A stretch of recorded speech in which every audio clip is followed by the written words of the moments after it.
கொங்கு மண்ணின் பாரம்பரிய கலையான கும்மி ஆட்டத்தை வளர்க்கும் விதமாக பவளக்குடி கும்மியாட்ட குழுவினர் 135வது அரங்கேற்றம் கோவை பேரூர் செட்டிப்பாளையத்தில் நடைபெற்றது.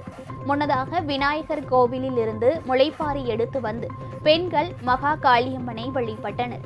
தொடர்ந்து மைதானத்தில் ஒன்று கூடிய பெண்கள் பம்பை இசை முழங்க நாட்டுப்புற பாடலுக்கு ஏற்றவாறு வண்ண உடைகளுடன் காலில் சலங்கை கட்டி கும்மியாட்டம் ஆடினர். நாட்டுப்புற பாடலுக்கு ஏற்ப ஆண்களும் பெண்களும் ஒரு சேர பவளக்கொடி கும்மியாட்டம் ஆடியது கூடியிருந்தவர்களை வெகுவாக கவர்ந்திருக்கிறது.